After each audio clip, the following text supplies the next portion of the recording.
No till farming में जमीन को जोता नहीं जाता है। अगली फसल की बिजाई प्रीवियस यानी कि पिछली फसल के रेजिड्यू में डायरेक्टली सोइंग कर दी जाती है। जैसे आजकल हम लोग राइस के खेत में उसके रेजिड्यू को कट किए बिना ही गेहूं की बिजाई कर देते हैं स्मार्ट सीडर या हैप्पी सीडर से। लेकिन कवर क्रॉप आज के कॉन्टेक्स्ट में काफी इंपॉर्टेंट है। जैसे अभी रबी सीजन की क्रॉप की हार्वेस्टिंग के बाद कुछ महीनों के लिए जमीन खाली रहती है जिसको हम फैलो लैंड कहते हैं। और आगे अब जब राइस की सोइंग की जाएगी तो वो जुलाई में या जून के एंड में की जाएगी। तो उससे पहले हमारे खेत को हम खाली ना छोड़कर उसमें कुछ ऐसी फसल लगा देते हैं जो बहुत फास्ट ग्रो करती है। और अब ये जमीन को हम फीड करने के लिए ग्रो करवाते हैं। मतलब इस क्रॉप से हमारा मेन मोटिव ये नहीं होता कि हमें इससे इनकम लेनी है, बल्कि इसका मेन पर्पस है कि जमीन को हम कैसे दुरुस्त कर सकते हैं, कैसे सही कर सकते हैं, कैसे रिक्लामेशन कर सकते हैं। तो देखो, कवर क्रॉप की नेचर होती है एक तो फास्ट ग्रोइंग, बहुत जल्दी फास्ट ग्रो करती है।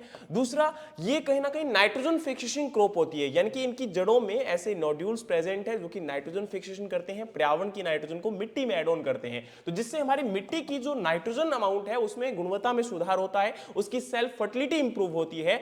अब इसके साथ साथ ये हमारी मिट्टी की जो मॉइस्चर है उसको भी कंजर्व करने में हेल्प करेगी, इरोजन को रिड्यूस करने में हेल्प करेगी, मिट्टी की गुणवत्ता में सुधार आएगा। तो एक प्रकार से कवर क्रॉप किसानों के लिए बेनिफिशियल हो सकती है। लेकिन पिछले कुछ सालों से जब से हमने कन्वेंशनल फार्मिंग को अडॉप्ट किया है, इस कॉन्सेप्ट को किसान भूलते चले जा रहे हैं। इवन दो ऑर्गेनिक फार्मिंग में भी ये एक बड़ी समस्या यहां पर देखने को मिल रही है। लेकिन जब तक हम यहां पर मिट्टी के अंदर ऑर्गेनिक कार्बन को इंक्रीज नहीं करेंगे, सॉइल को फीड नहीं करेंगे, तब तक जो हमारी कॉस्ट ऑफ कल्टीवेशन है वो लगातार बढ़ती चली जाएगी और जो लाभ प्रतिशत है या जो प्रॉफिट परसेंट है वो डिक्रीज होगा। तो इसी कॉन्टेक्स्ट में यहां पर कवर क्रॉपिंग की जब भी बात की जाती है तो इसका मेन यही मीनिंग है कि इससे हमारी मिट्टी को बचाया जाए